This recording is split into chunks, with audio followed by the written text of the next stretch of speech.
and welcome back to Art Therapy with Jen. Today we're working in my Dark Dystopian themed magazine collage art journal. If this is your first time tuning into this series on my channel, what it is each week I upload a new page in this journal, which is also a new chapter exploring this dark dystopian world. So it's a magazine, collage, glue book, art journal, whatever you want to call it, video, as well as we just kind of use our imagination and see what story takes place. So I like to do kind of imagination exercises with my magazine collage, and we kind of see if it's these chapters are all separate stories or are they part of a bigger story in this dark dystopian world. So as usual, I start by doing my background, and I just go through my stash and I pick out images that I feel like need to go on this page. Excuse me, I got a tickle in my throat. And then I just kind of intuitively put them on the page, and it gives us our kind of jumping off point, color palette, feeling, vibe, whatever you want to call it for the page. There's no rhyme or reason. I turn things every which way. Sometimes I cut the images, sometimes I rip up the sides. I just go with it and I just have fun. I usually have some music blasting or a show on, and I just kind of get in the zone, forget about everything else, and just glue a bunch of images on top of each other. Just have fun with it. And I like where this page is going. We got those metallic tones again, a lot of blues and purples, and just this really cool but yet eerie tone, and that always makes everything better, right? I'm also using a lot of little scraps. I love using like the corners of pieces that I've torn off, or just little ripped up strips, or just what have you, and some I put on there right side up and some upside down, and it don't really matter. I'm not really looking at what the picture is most of the time, rather kind of how it fits with the others. So here's what our background is looking like here. That's going to be our starting off point, where we're going to add the people images or the focal images or our cast of characters. So the first image that really jumped out to me, it's this, I guess probably from a fashion magazine, and we have these three girls dressed identical, all with identical hair, makeup, and outfits and everything, and it was really haunting and eerie to me. And I decided I was going to fussy cut them. Now, I know a lot of people don't like to fool with fussy cutting, and that is just fine. You can do magazine collage and stuff without ever fussy cutting a dang thing. I like it. Sometimes I want these girls to blend into the background, and so I just go take my time, and I'll let y'all in on a little secret or confession here. Sometimes if things are too much of a pain to cut around, I'll just cut them out of the image. Like if there's an earring or something, or a certain accessory or something, I'll just cut it plain out of that image. Ain't anybody going to know that it was on there in the first place. Also, not all scissors are created equal. I've learned that. I lost these that are my favorite scissors that I'm cutting with right here. These are just super old metal scissors, and I misplaced them one day, and I was using these other scissors, and they were awful. So not all scissors are created equal. You need really sharp scissors, and scissors that you can kind of get in there and turn and twist around and go on. But we got those fussy cutted out there, and then my second image, she spoke to me as well, and she's dressed just like these girls, blonde hair, but much older. So I'm starting to see kind of maybe the story of this page or chapter come together here. Is this our blonde girl that's been showing up in all these chapters? Maybe her older and looking back on things. And why do we have all these girls that are dressed just like her, hair just like her, everything? I don't know. My brain's moving. And on her, I just ended up half fussy cutting her. just around like her head and the back of the chair there and stuff, and then I just ripped the rest of it. You don't have to fussy cut a whole image. You don't have to not fussy cut a whole image. You can just do whatever the snot you want. Play around with things. Just have fun with it. But I like to have her, like, the top part of the image with the background showing through, but the bottom, I was cool with it. And then for our third part of the character part of the story, we have this gate, which I want to think it's like a real fancy indoor pool in some like real rich person's house, like in reality. But on my page, I'm really thinking it's some type of portal or something that you pass through and perhaps are changed. I don't know. You can make anything eerie with if you use your imagination, right? So let's take a look at our characters there on the background. What do y'all think? I just found it so crazy that the women in both images are dressed the same. There's something there. So let's see what we can get with the words. So I go through my word stash and I pick through the whole daggone stash each time, and I pull things out as I'm looking at the page and just pick things out that I think might go on here, and we'll see how they go together. So in the left page there up at the top, we're going to start out with, to break the rules, you must first master them. That's an interesting point. And then underneath that to the right, we're going to have in big old letters, denial.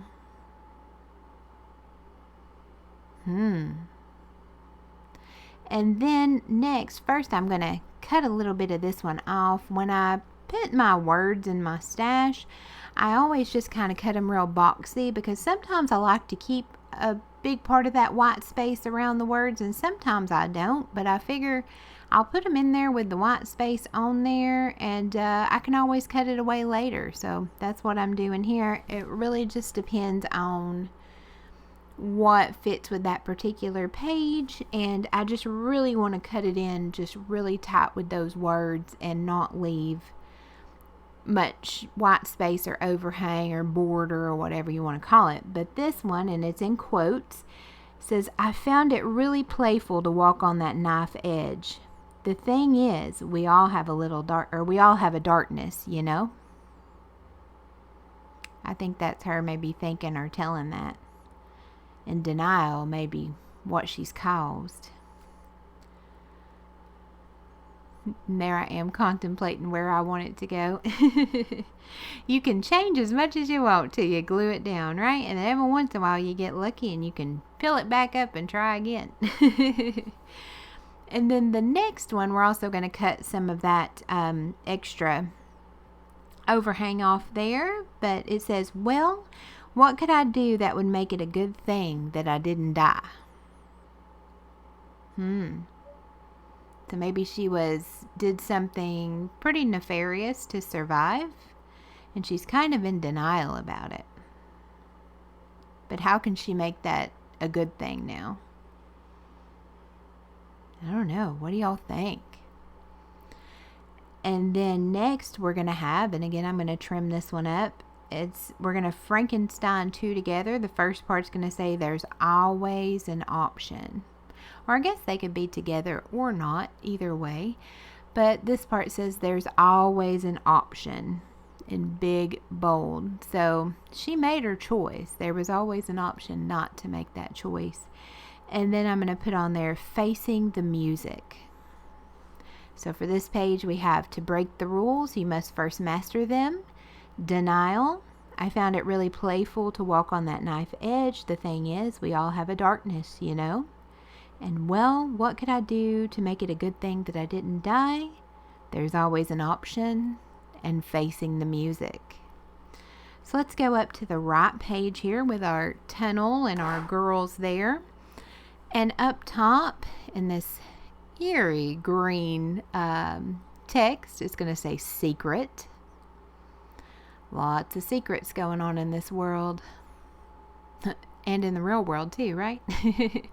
But we have secret. And then to the bottom right corner of that little tunnel thing there, we're going to have reset. And then I'm going to put underneath reset, I have gates there, but I'm going to cut the S off, and we're going to have reset gate put together. So, you go through this and it's a gateway to something else. Excuse me, guys, if you heard me coughing there. Got a tickle and it just won't quit. And then going further down the page on the girls there, I'm going to put preserve the beauty. And then probably the thing that I saw most, or that I thought was most eerie on this whole page, is watch your garden grow, to the bottom right of the girls there. And it got me thinking, you know, we've had all these flower images throughout this all these chapters and everything, and to have them and it says watch your garden grow, it just seems especially eerie to me. Are the girls the garden to some crazy person? Like, what is going on? But let's take a look at this page and with the words on there. My brain just didn't there for a moment. Again, I'm so sorry, y'all. Once I get that tickle in my throat, it just don't want to leave me. But I'm just taking a Sharpie and just coloring in real haphazardly that little middle part where the spine kind of shows in a little bit. And then I'm just going to outline just two of the words, the preserve the beauty and watch your garden grow in the corner there. And now I got a paint pen out, and you know what I ain't done in a while that I just felt like I wanted to is make my little curly Q vines and leaves and things like that. You know, we got plants on this page. We're talking about the garden, and I ain't doodled on a magazine page in a while, so why not?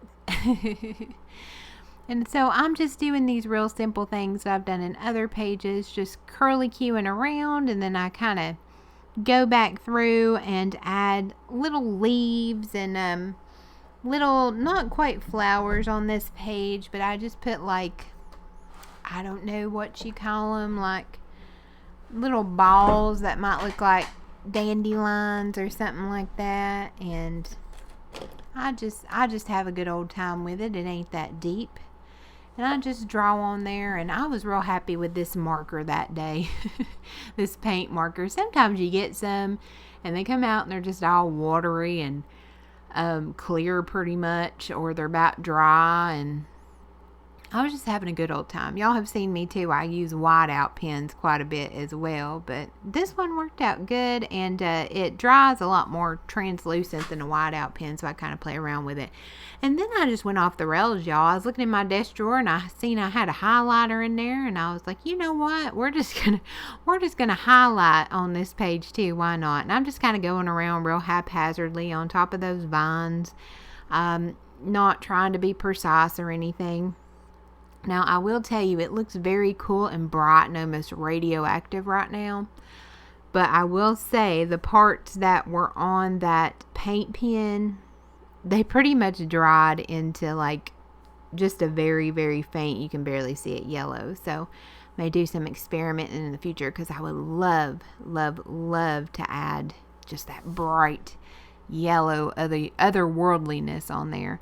And then I'm just going through and putting the faintest wisp of a pink highlighter, because I had that in my drawer too. And the pink did stay on the page as it dried, but just very faint, almost pastel wisp of it, which I still like because it adds a dynamic to those like little white paint pen areas.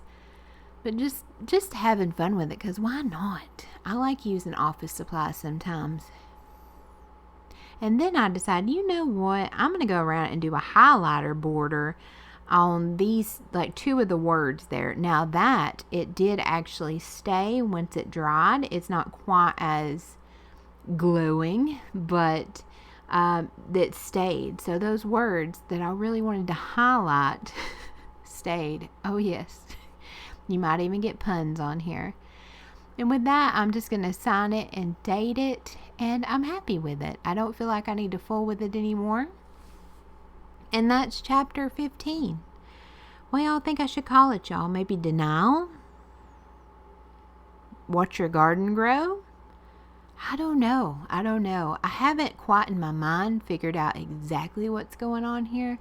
But gosh, is it eerie. I want to thank the lady on the left, though. I'm feeling like she's the girl we've been seeing, but like after years and years and years of this, and she's looking back, like seeing where things have gone and what has truly happened and what have you, and seeing the product of all these things. And you see these girls that are practically carbon cutouts, and she's looking back almost in denial at the role she's played, maybe because to her it was just survival.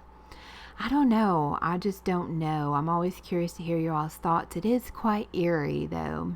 Very eerie, very thought-provoking, and as always, I just have fun with it, and it's also just fun. I really want to just say thank you so much to all y'all that have been embracing this whole theme. I know it's not something you see kind of in the like magazine art journals or glue books or whatever they're calling them nowadays community, these more kind of darker like storytelling themes, but I have a lot of fun with it. And like I said, it may not appeal to everyone, but I'm just having a ball with it, and for the people it does appeal to, I very much appreciate you jumping in and joining in that dark dystopian goodness with me.